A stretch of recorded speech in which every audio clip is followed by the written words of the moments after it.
Nick McKenzie is a journalist for the Age Investigative Unit. They are the people who have broken the news on the James Hird situation in the Age today.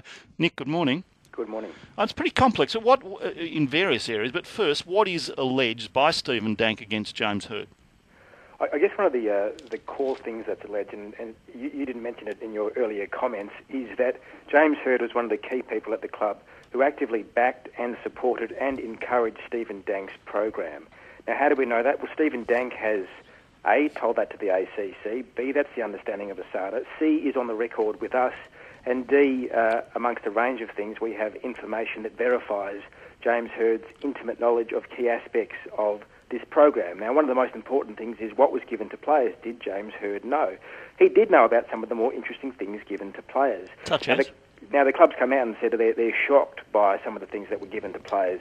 Well, they knew at the time, and that's the point. The AFL has the option of charging officials from the club with bringing the sport into disrepute or misconduct on the basis that they expose players to potentially questionable substances. On that basis, James Hird, one would think, is potentially in serious trouble. Okay, so the allegation, and you say some information, is that James Hird was part of this system that provided material to the players. Well, how much of it was banned, though? It's banned on the basis it hadn't been tried on humans.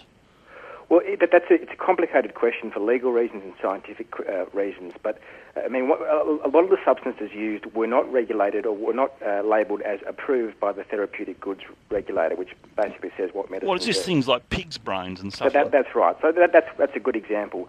But that product is used around the world quite commonly by people, for mostly in Alzheimer's treatment. It's also used by bodybuilders and for other reasons to promote alertness. The key thing about this is there is questionable science around this. So we spoke to a professor who said, listen, we just don't know. There's not definitive clinical trials around this product.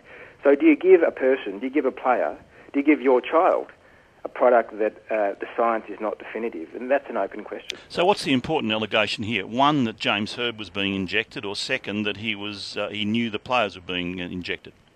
Well, the two are in some respects one and the same. The point with James Hird, the allegation that he was injected with a drug called Hexarelin. Hexarelin is, WADA would say, it was banned in players, not in coaches, but in players at the time that James Hird took it.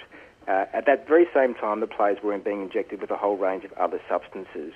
The key point to make here is the fact that Hird was partaking in this injection program himself shows that he supported and backed it. If he was. And we've really only got Stephen Dank's word for it, haven't we? Well, I've made that point about Stephen Dank. It's not just him coming out on the record, and that's important. He is going publicly on the record and putting his comments out there. He said the same thing to law enforcement. ASADA has its own information. ASADA, in my understanding, believes the view that James Hird was given Hexarelin. There's a key question, though. Did James Hird know what he was given, what he was injected with? Well, yeah, but under the AFL code, that's not a defence. You're right there, but I guess as a reasonable person, you say that's a mitigating circumstance. If you truly did not know what was put in you, well, fair cop. But also, I must say, the sceptics would say, well, if you're being injected with something, don't you ask? Yeah, don't you Google it? Don't you seek a second opinion? And James another Hird's key point out of this is man. Where was the club doctor? Dr. Bruce Reed's been in the club for well over a couple of decades. Well, he says he's objecting or raising questions about it, wasn't he? Absolutely. Now, how on earth can you have a situation where a club doctor who's very close to a lot of the senior players, certainly very close to James Hird, how was he frozen out? And who permitted that to happen? And at the very least, the best case scenario here at Essendon is we have a catastrophic management failure. If the club agrees with its own comments that the program was in some respects unusual or shocking, its management officials allowed this program to prosper. If there was a catastrophic management failure, how much of that sits at the feet of James Hird? Well, some of it has to sit at his feet. He's the coach. He's paid the big bucks.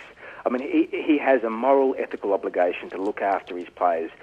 One must say that the scientific consensus that we picked up from speaking to a number of top professors in this field is the stuff that was used in the players was probably not harmful, although they say that the clinical trials simply aren't at the stage where you can definitively say that.